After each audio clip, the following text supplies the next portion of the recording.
Sa ngayon po ay patuloy pa rin na amihan at easterlies ang mga hangin na umiihip po dito sa ating bansa. Ang malamig na hanging amihan ang umiihip po dito sa malaking bahagi ng Luzon at ang mainit na easterlies naman ang umiihip sa silangan ng Visayas at Mindanao.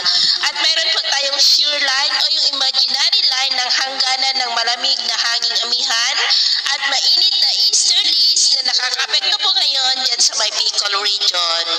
At sa ating pong long-range forecast, maliban sa banta ng posibleng pamumuo ng mga low-pressure area sa silangan ng ating bansa, sa susunod po ng mga araw ay wala naman pong malakas na bagyo na namamataan rito na tatawid po dito sa ating bansa for the next 2 weeks. Ngunit atin lamang pong babantayan ang mga namamataan sa forecast kung matutuloy po ang mga yan o hindi. At base sa ipinalabas ng Pag-asa na Tropical Cyclone Threat Potential for the next 2 weeks, ay may isang banta ng sama ng panahon bago po magpasko. At sa lagay ng ating panahon, ngayong tanghali ay maayos pa rin ang panahon sa malaking bahagi ng ating bansa.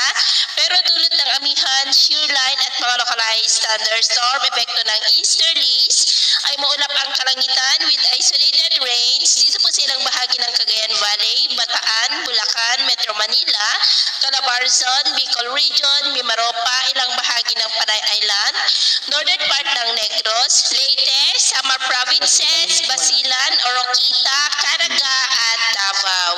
At sa susunod po ng mga oras ay patuloy pa rin ang cloudy skies with isolated rains dito pa rin sa ilang bahagi ng Cagayan Valley, Metro Manila, ilang bahagi ng Apayao, Calabarzon, Mimaropa, Kabisayaan at Mindanao. Kaya mag-ingat pa rin po tayo sa mga banta pa rin ng mapagbaha at pagguho ng lupa.